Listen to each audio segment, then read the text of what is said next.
asalaamaaleykum yéen ñi seetaan marketing TV Monde waxoon naa leen ne 15 heures damay dem Malicounda dem nemmeeku ji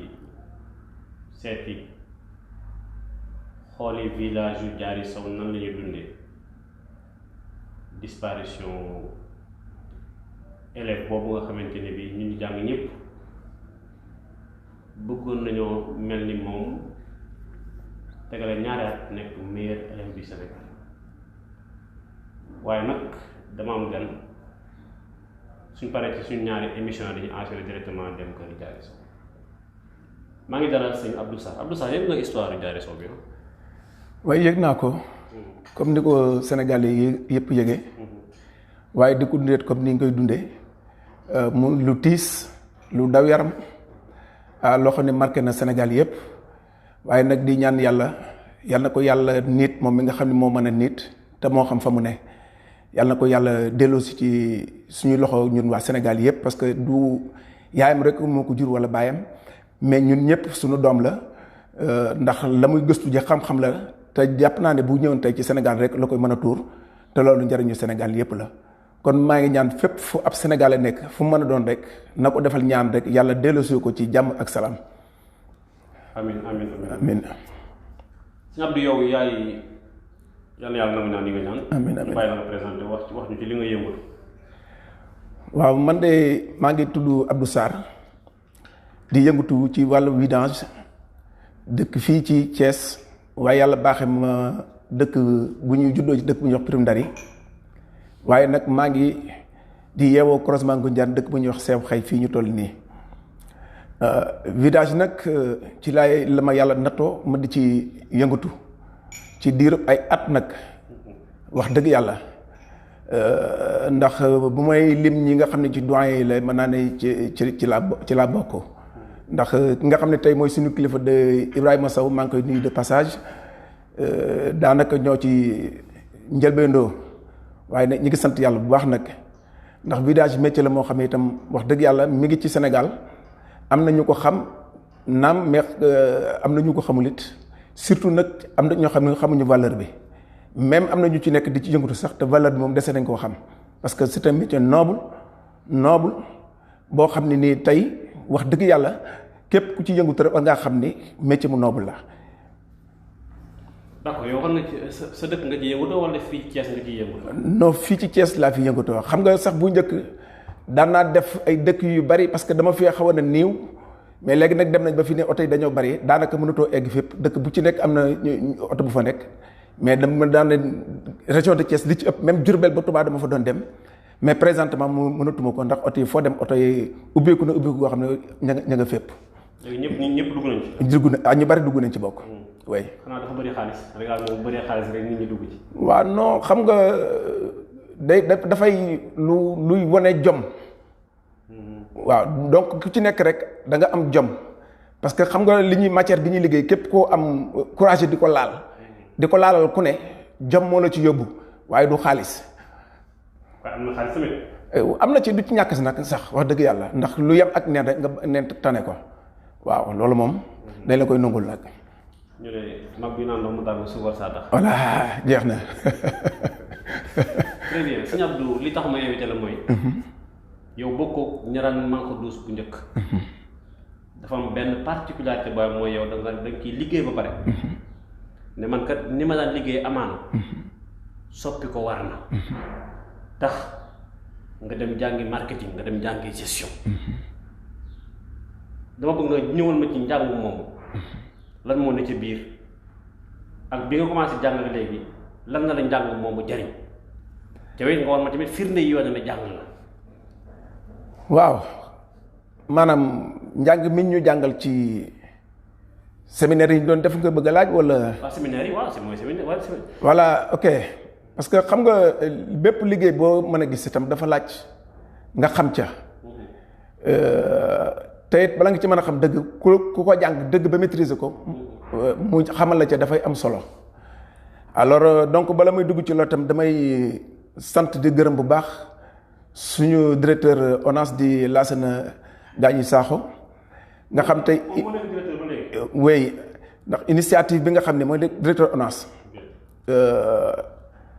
joxe na ci moom ak suñu président Ibra Sow ndax formation bi njëkk a def nañ ko Kaolack Mohamed Kane mi wax dëgg yàlla tey ñu ngi koy sant di ko gërëm moo fa nekk nag ñun ci diirub benn fan mu jox ñu xam-xam ak xalaat ak yu bëree bëri yoo xam ne nii dugg na ci suñu bopp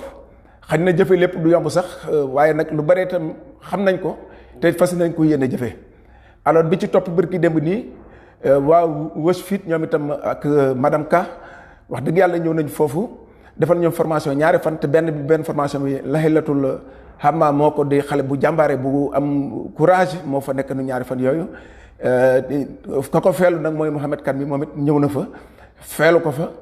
waaye la muy gàtt suñu directeur ñëw na fa teew fa ci njëlbeen ga tëj li taat ñëw na fa bokk ko ak ñun donc loolu mooy mbir yu am solo yoo xam ne nii mënuñu lu rafetlu ko alors lañu fa jàngalit mooy suñu digganteeg clients yi di nga xam ne ñoom bu ñuy dugg ci seen kër yi nan lañ fay duggee accès baak bu ñu fay génn ak entretien yi ñu war def ci kër gaak bañ faa wacc ay ordure rek ak it bu ëllëgee client boobu nga xam ne jëflante ko moom dana am cawarteeg ñëw dellusi waat la nga ñëw liggéeyal ko yooyu yëpp bokk na ci lañ fa doon jëfe lañ fa doon waxtaanee te yaakaar naa ne yu bari ñu ngi ko doon def parce que njëlbéen vidange dafa compliqué ba xam ne ku ci doon dugg boo ñëwee da nga soow coow yoo xam ne nii ñàkk ko maîtriser ak ñàkk ko xam moo tax nga di ko def waaye bokk na ci itam jàngal ñu lan mooy gestion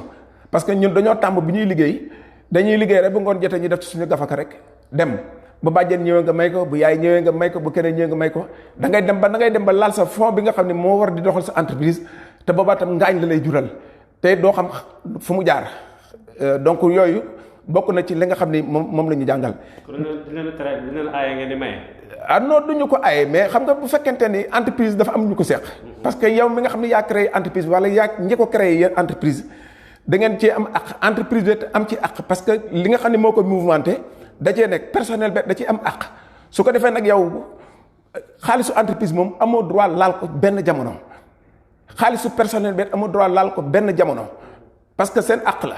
waaye yow mi la nga xam ne moom nga ci am bu weer dem mu tut mu bari loolu moom da ngay xool la nga ci war a yóbbu sa kër ak la nga ca war a cof di ca maye bu ca xajee bu ca xajulit nga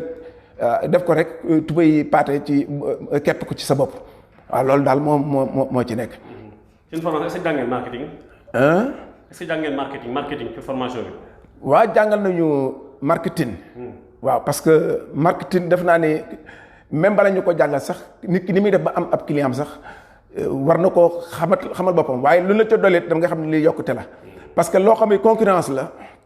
la yow kenn ñaar ñett tu bokk la benn entreprise de plusieurs entreprises ñoo fa nekk kenn ku nekk di wut war nga xam lan mooy marketing ak ni ngay def ba téye sa client ak ni ngay def ba wut ko ak boo ko téyee du la rëcc loolu bokk na ci li ñu jàngal wax dëgg yàlla. très bien yow est-ce que mën nga ñëwaat indi nga say diplôme. waaw indi ma xool diplôme. diplôme bii la ñu njëkk a jox Kaolack. waaw boobu waa ONAS ñoo ko financé. d'accord kii da nga def formation ci wàllum relation commerciale. wala formation bi nga ci jógee. yow lan nga fa jàngee. waaw mooy maanaam li ma la wax rek daanaka moom laa fa tënk nii parce que formation commerciale. relation commerciale mooy diggante ci ni ma ko xamee mooy. maanaam ni ngay jàppee say relation ñi nga xam ne da ngay seq wàllum njaay mi n'est-ce pas. est-ce que mën nga ñu tënkal li nga jëlee ci njaay mi. maanaam loo fa jàngee. voilà mooy li ma la doon wax nii léegi parce que jàngal nañ la yow léegi nooy wutee xaalis ak nooy def ba am xaalis ak boo amee xaalis be du dem loolu bokk na ca. boo amee xaalis du dem. ah du dem maanaam tasaaroo daal laa bëgg a wax. du tasaaroo. waaw doo ko sànni fu ne daal waaw. li ngay bëgg a sànni ko sa palanteer. waaw. loolu du yëfi nit. kon jàng nga fa loolu lépp. waaw loolu yëpp jàng nañ ko fa nag wax dëgg yàlla. très bien yow tey maanaam xam nga liggéey bi nga liggéey dafa nekk liggéey bu yéeme waaw ñaa ko ci deuxième formation bi. ma xool beneen formation bi. beneen formation bi waa USAID Washfit dafa formation ci wàllum juridique. kon yéen seen wàllu liggéey dafa am yoon daf ci am da ciy laal. waaw mais liggéey boo gis fii ci Sénégal ak war na ci laal. parce que tam bu fekkente ni da ngay ab citoyen di yëngatu yow ñu état gàddul la tali. gàddul la marché gàddul la lumière gàddul la nangam. yooyu itam war a banque say loxo rek ni du ma participer. donc di ngay participer nag activité bi ngay def. alors bu fekkee ne loolu amu ci état doo xam yow yaay kan buy jógoon di laajte Abdou Sarr te boo xam fan la koy seete fan la koy gisee parce que da ngay liggéey aveuglement te état bi day liggéey aveuglement te boobaa tam yaa ngi gàddu ak ci ñenn ñi yaa ngi bénéfice ci ñoom it mais lan la war ci ñoom it defoo ko te man dama gëm ni nit ki balaa moo nekk il faut mu nekk actionnaire ci dara ba pare door di man di wax ay revendication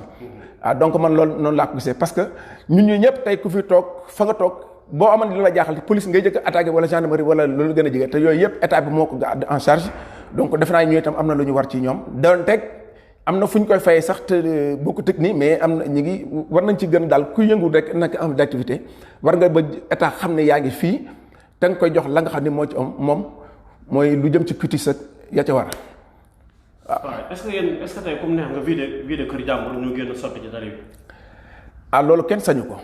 am na ñu ko def de. waaw non xam nga nag tey laal nga nag fu ma neex nag. parce que boo ñëwee fu mel ni Thiès gi dañu am gàllankoor ci loolu.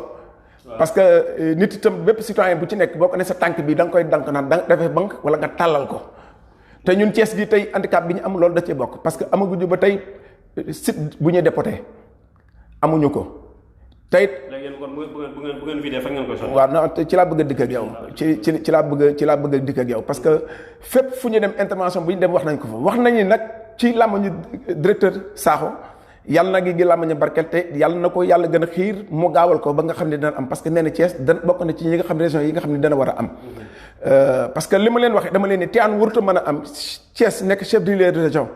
ñu tëb ko dem Tivaouane def fa centre de dépotage ak feneen ak feneen bàyyi Thiès. donc loolu injustice la ci man ni ma ko mën a jàppee xaw ma nu ñu ko mën a gisee nag mais man loolu man mënuma ko mën a nungu te Thiès li fi nekk ci ay oto tey fi mu toll nii am nañu problème bu sérieux parce que mënoo jël ndawal buur ne ko ku def lu dul noonu jàpp ko dégg nga kii di liggéey te liggéey boo xam ne mënut a ñàkk ca dëkk fa mu ne yaa problème donc man li ma leen waxoon te ñaan leen ko nañ ñuy trouver benn site boo xam ne en attendant parce que centre de dépotage du tey ak suba. bu ñu wutalee site boo xam ne nii mën na fa tuur su ngoon jotee ñu participer service d'hygiène dem désinfecté ko ba nga xam ne benn loraange du ca mën a am su boobaa nit ñi danañ ci gis seen bopp ñu nit danañ ci gis seen bopp waaye buur it boobaa tam dana ca gis boppam parce que lam doon tere fexe na ba kenn du ko def mais bu ñu bëggee liggéey loolu ba pare seetaan ñoo tam ñuy jànkoonte ak ay problème loolu defe naa ni lu méttee métti la te it mus naa ko wax genn kilifa man ko su ngeen ñu bàyyiwul ñuy liggéey ci façon boo xam ne bu légal laa tam la cay xew mooy dañuy taxawal oto yi te su boobaa pelle mécanique dina dellu si ñu gas ci mbedd yi dina dellu si ñu jël ay pot bu guddee ñu sutulu ci bu bëccëgee ñu dem ci àll ba seet nañ ko daan defe ko te loolu defe naa ni li muy métti jël topp àll bi ba gis foo xam ni fu am libre la ñu sotti ko fa ci loolu lañ ne nag moo tane mais ñi ngi ñaan lii su fekkente ni ñuy dégg nañ ñu ko saafaraal nu mu gën a gaawee parce que tam de passage mënuñu bañ a sant ku mel ni Bill Gates parce que gis nañ centre d'inspiration ba mu def rue des Niayes lu am solo la ñu ngi koy ñaan mu yokk loxoom ba mën koo yaatal ci réew mi parce que Thiès rek daal jànkontewul ak problème boobu yeneen dëkk ngi fi yoo xam ni même problème la ñuy jànkonteel mais dañoo tane parce que foofu da ngay génn bu dee commune la da ngay génn jàkkaarloog àll bu bari nga mën a dox lu bari def ko fa tey loraange peut-être du fa mën a am mais bu dee Thiès nag ay commune ñoo ko njat képp ko ba nga xam daanaka foo nooy sax mënatu fee am donc Thiès moom ay la yëwen ci problème bu sérieux la ñu nekk waaw mag ñi koy tere nag ñoo ànd waaye ñiy liggéey di daan seen doole di yóbbu seen kërit ba tey ñoo ànd mais li ñuy ñaan ñu wutal ñu solution lu ma gën a gaawee te lii ma leen wax ni solution la parce que tànk moom du banque wala mu mën a tàlli donc man xalaat naa ni sax tey bu fekkee dañuy jox produit boo xam ne tey bala ngaa vider fosse bi nga def ko ca biir fosse ba désinfecté ko ci fosse ba nga xam ne boo ko tànkee feneen foo ko mën a tuuri du am risque yooyu yëpp ay jàppandal la mën a indi mais nit tam bu fekkee dafa nekk ab secteur dafa liggéey yëgutoo tam te doo ko laaj lan mooy pexe ci lii lan mooy defee ci nii da nga koy wan ne ko lii la ma buur sant lii laay def itam dana jural ak gàllankoor ñooñu jural ko gàllankoor askan wa te yaakaar naa ni Thiès ni mu toll fi mu toll nii tey mënuñu fee toog suba ba ngoon te oto dugg fi wiide fi mënut a nekk suñ ko defee balaa ñante bee soo danañ ko yëg loolu daal xam naa ko ci moom. yéen facture fa ngeen di tuur seen li ngeen di vidé. dañuy lambutu rek. ah ba ngeen doon tuur tool yi jàmbur. non xam nga fu ñu koy tuur. fu ngeen di tuur. mais itam xam nga li ci nekk lépp kenn mënu su ko non c'est l'occasion de le dire parce que xam nga wax moom da nga koy jooy fi nga ko war a waxee mais Thiès li ma la mën a junjal wax kon oto moom day nekk Thiès yëpp dañuy génn rek fu leer rek ñu sotti non du fu leer parce que tam il faut nga ay nit lañ dëkkal da nga li ngay dox ci kilométrage pour nga génn fu sore dafay métti ci ñoom parce que même bu fekkee ne yow da ngay consommer 20 litres gasoil mu dugg ba dagg coûté 12 wala 13 000 francs nga fay ko 25 000 francs alors daanaka personnel bi nga àndal donc boo liggéey ba nga daa lu to dese dara donc te client bi du ko mën a supporter parce que am na ci client yoo xam ne moom ñëpp man dañuy man seen bopp loolu fay ko man la ko waxee mën na ñoo xam ne mais amuñu sax lu ñu añee baa lu ñu reere te fosse bu feesee àla kuli àlli nañ ko génne parce que dama la jox benn exemple ci fosse bu fees lenn rek lañ ko méngaleel ku faatu ci kër génn rek baa jàmm du am waaw donc nit dina taxaw ci sa buntu kër taxaw di jooy pour nga viiteel ko fossam parce que amul fu mu mënu faa dugg njabootu mënu faa dugg léegi yow nooy def te jullit nga da nga koy jël stagné ko ci sa biir oto di xaar fan ngay am moyen pour nga yóbbu ko fa donc c'est difficile c'est catastrophique loolu nag wax dëgg yàlla autorité ñoo ci war a wax parce que mënut a ñàkk lu mënul ñàkk la suñ directeur bi nag wax dëgg yàlla tey yaakaar naa bu nekkan ministre ci lii nga xam ne moom lay liggéey lii dana saafara moom parce que am na vision te am na écoute loolu moom mën naa koo seede parce que mi ngi teg ONAS bët waaye ñi nga xam ne dañoo collaborer ak ONAS te mënuñu tekkale ko moom mi ngi leen teg bët suba ak ngoon donc partenaires yi nga xam ne ñëw na fi yëpp itam grâce à lui donc vraiment de passage bi ñu ngi koy sant di gërëm di ñaanal maa ngi ñaan président de la république nañu ko joxal ndom ak tànk bu gën a kawe gii mu yor ndax nit soo ko joxee muy liggéey te muy liggéey loolu kawe sa njort war nga koo def moom itam lu kawe njortam parce que moom avec Lassana Dani Sakho ak ñi mu àndal équipe bi mu àndal suñ ko joxee lu ëpp li mu am ñun yaakaar nañ suñu jàngoro dana faju waaye ñu ngi koy sant di ko gërëm nag bu baax nag. seen formation bi aussi laal na wàllu comptabilité. si ak wàllum ubbi am nga compte banque. waaw am naa. am nga compte banque ban banque nga ne ñu defal banque boobu tuuti publicité ba xam. crédit pour le moment nag crédit agricole laa nekk. crédit agricole nga nekk. d'accord ok d'accord yéen léegi li ma bëgg a laaj mooy est-ce que am na ñoo xam ne da ngeen am contrat maanaam yow nit ñëw na la sëñ bi man dama bëgg nga defal contrat boo xam ne man sama bu feesee rek yaa ñëw manqué si ko est-ce que ngeen contrat yi demee noonu wala loolu yéen du ngeen liggéey noonu. waa si dana am mais xam nga fi ne concurrence yi ñoo ñu permettre fi ne tey ñu mën a am contrat bu fixe parce que Sénégal li fi nekk xam nga ko wax naa la ci njëlbeen gi léegi man maa fi nekk presque yor fi entreprise vidange. waaw mais da ngay dikk ne la ñaata voyage ngay am par jour alors ñaata ngay fay ko par kii daal di def seen calcul bu subaa fekk ñoo la ëpp doole dañuy daal di jël seen oto ñëw teg.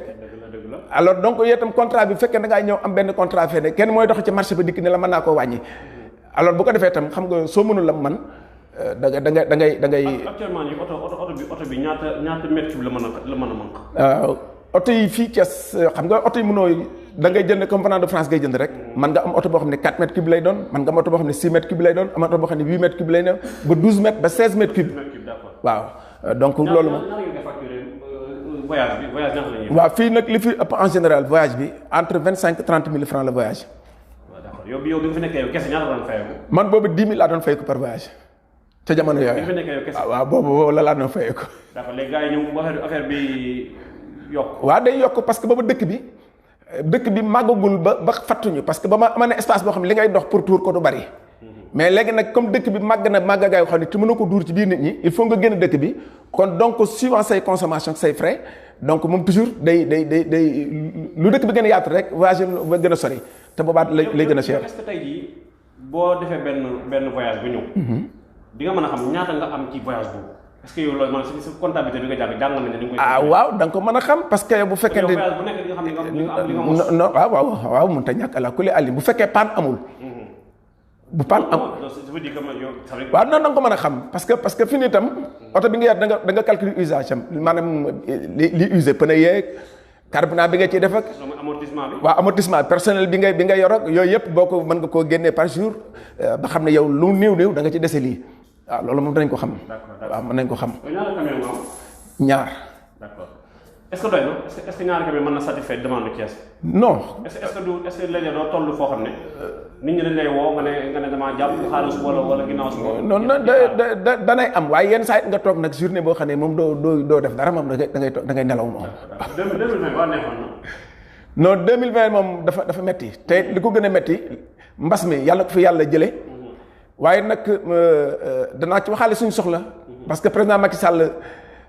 secteur yu ne laal na dimbali na leen mais ñun virageurs yi gisuñu dara ah waaw te li dal nit ñi ñooñu daal. waaw loolu moom non dañ koy wax comme occasion la ñuy wax ko rek dañ koy wax. waaw dañ koy wax. am na kuy ñëw comment dal na mu ne moom mii yow mosuñu. waaw mosuñu dara te deuxième vague baa ngi nii ñëw mais nañu fexe bu fekkee dañuy mosalaat ñeneen nit nañ ñi ñamoon nañuy bàyyi nañu muñ ñi ñamagul ñu ñam.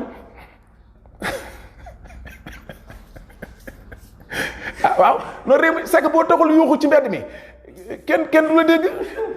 xoolal wa bërki dem artistes yi rek wax na ñu jox leen te defe naa ne loolu du noonu la ñuy gouverner parce que ku jaboote ay nit xam nga ñe la fañ xam nga ñi man xam nga ñun xam nga ñu tële donc ñëpp ñoo war a yem waru xaar ba nit ñi ni jooy nga door leen a wallu te ñun duñu jooy duñu mës a jooy waaw ngor la ñuy demee wax naa la ko ci njëlbeen ga parce que dama lay jox gis nga soxna si tey bu fekkee ndaa yor xale bu ndaw yor benn potu sambulem fee jox ma ko ne ma baa ci ñun villageurs yi yëpp mën naa leen ko cité ne jox ko ci kenn di ko demal tegal ma ko fee ma jox la 10 000 du ko laal xalaatu ko ci kër àddina. est-ce que mos nga ne est-ce que mu dugal jéem a grève pour Macky Sall dégg leen wala mu leen grève. non xam nga grève bi man damay nekk man kese dama naan dëgg ma mer ba ni dutuma liggéey parce que dafa da ngay liggéey à perte mais nit day dikk ni la li ngay def yaa ngi ci jaamu yàlla goo xam ne ni moo ëpp li nga ci am te mën naa ne sax ba dëgg ni man loolu moo ma ci bàyyi. kon yóbbu kii jaamu yàlla. yow itam ki toog këram waa këram mu ñi ma dugg ci dus bi moom mënu cee dugg kenn mënu cee dugg ay sax nga fa gis ay mbóot ak lu xesaw. comme nga xëttale ko ak moom njabootum tëdd nelaw loolu du jaamu yàlla loolu jaamu yàlla la. loolu jaamu yàlla mënu ko romb. est-ce que nga bokk ci ay appel d'offre xam nga mooy appel d'offre est-ce que nga bokk ci appel d'offre yooyu. waaw xam nga appel d'offre yi itam xam nga li ma la doon wax dañ daan liggéey aveuglement mais formation bi nga xam ne moom lañ jëlee ci salib bu yàggul li permettre nañ Findusco parce que ñëwee ñi am na ñëpp demuñu woon mais bi ñëwee wax ne la nga xam ne moom lañ fa jëlee wax nañ leen def ay formalité pour que appel d'offre bu mënatee am ñu mën a dem def concurrence bokk ci waaye xam nga mënoo tam marché génn appel d'offre am lay état bee laaj amoo ko nga ni dama ci bokk baa ngay mere kenn kooku moom jaaduwul mais ragal naa ne fii ci kanam ñu jëm appel d'offre ba amatee gaa yu bari danañ ci bokk bu soobee yàlla. très bien seen président ak Ibra Sow moom bilan lan la bilan bi bu fekkee mën nga ci joxe sa xalaat. waaw. est-ce que mi ngi def ay effort pour Macky Sall dégg li ngeen di wax wala pour ñëw lañu war a dégg ngir maanaam ngeen am fu ngeen mën a sotti. waaw parce que tam mën naa ne formation yii nga xam ne am na fii yëpp gëm naa ne loxoom jógu ci. loolu moom mën naa ko wax fii parce que ku tey yàgg sa bàmmeel te mi ngi ñuy diglu daan na jógit di ñëw fépp foo xam ne nii villageur dem na fa dana fa teg tànkam waxtaan ak ñoom laaj leen lan mooy seen ay problème man bu yàggul rek fii ne tey boo mën na jaar ci rajo yi téléphone yi da nga dégg ma wax ak moom ak la ma tontu ci Thiès jëm ci Thiès ak jëm ci feneen ak feneen donc mi ngi ciy def ay effort nag yu wér nag yoo xam ne ñun mën naa ko koo seedeel man kooku moom wax dëgg yàlla parce que liggéey def ci sama poche liggéey ma def ci poosam ku yàlla may la nag te nungul nañ ko parce que bu demee ba nekk président ci Afrique ci wàllu vidange itam kooku xarañteem ak bëggam moo ko may ndax ñun xam nañ fa mu jaar balaa muy nekk lii donc nit dafay nungu ay jafe-jafe balaa bànneex di ñëw waaw ku baax la nag maa ngi koy nuyu de passage sama xarit la wax dëgg yàlla. yéen dégg naa seen oto yi kenn amul assurance de. Non. am nañ assurance. non dañuy am assurance kenn mais loolu xam nga ku ko wax it man sa day am assurance. soo am na assurance. non loolu mënoo ko parce que assurance. am na visite technique. mais pourquoi pas. dégg naa ci màggal nañ de. waaw non dégg naa seen oto ñoo leen mag sax. non am na ci xaj na. du ma ne amul. mais nit sañ naa seede la nga xam ne moom la yor. ci buy wax ca loola la mën a wax. parce que li nekk ci biir xolu jàmbur wala kër jàmbur mënoo ko lu ñu di ko wax parce que ñun duñu agence judiciaire duñu dara ay nit lañu tey fi ñu mën a yem fi ñu war a yem dañ am mais jàpp naa ne oto yi dañoo war a am visite technique dañoo war a am assurance itam parce que loolu même waxuma sax état ki lay jàpp naan la amoo visite technique kooku ku la jàpp ne la amoo visite technique da laa dimbali parce que ma ngi lay protéger pour jéyee mën a bañ ci aw ki la jàpp ne la amoo assurance it da laa dimbali parce que loolu da nga ko def sa couverture la parce que ku ko xam jéey ji ci nekk ci ndogal dal la ci nga yor oto amul assurance amul visite technique ku ko xam yow yaa war a def effort ba am visite technique wala assurance loolu moom xañ na séminaire bi amoon sax xel ma naa ci lu mel noonu xañ na kooko da doon wax rek pour waaw la mais defe naa ne loolu moom xel waru ko mën a nangu waaw loolu xel waru ko mën a nangu. très bien très bien man sama question bu mujj mooy maanaam wala seen parc automobile seen camion yi est-ce que am ngeen ñu doon jàppale ngeen mën a am xaalis ngir yeesal ko wala aussi wala amu leen ko wala kenn jàppale wala waaw ñi ñuy dig nag parce que West Fit mi wax dëgg yàlla ak madame Ka bokk na ci formation bi li nga xam ni taxoon na koo jóg wax na ne ni parc automobile waxuñu changé sax mais danañ ñu renouveler parc automobile mais renouveler bi sax du ma ko mën a parce que ki nga xam ne ci la yor da cee góorgóorlu te bonul itam kooku nañ ko bàyyi ak li mu yor te renforcer ko bu ko defee dana mën a dem parce que lu kenn man ñaar moo ko dàq te boo yoroon benn oto wala ñaar oto benn paan ci peut-être beneen bi dana mën a servir leneen te wax dëgg yàlla oto yi ma gis ñu oto yu ñu yor ko fii oto yu baax lañ waaw non amuñu sikk parce que ñi ngi faj suñu soxla ci la ñuy lekk ci la ñuy naan waaw yu gën yu méngoog jamono loolu moom kenn du ko dàq te gis nañ état bi mi ngi koy defal parce que boo gisee tata yi ci transport en commun yi gis nañ ñu def nañ ko fi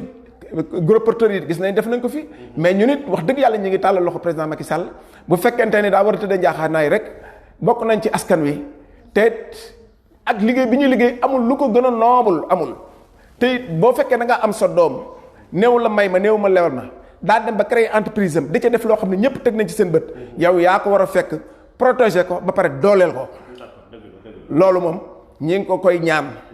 waaw te xam ne fii lépp ku nu ko liggéey daal dañ laa war a kii man dama ne man su ma doon nekkoon ministre wala président tey xam nga lu may njëkkee ñii gàddu seen saag yi da ciy def ay 7000 ki 8000 yor ci ay famille ñooñu te ñoo ak ñun ñi ñoo yem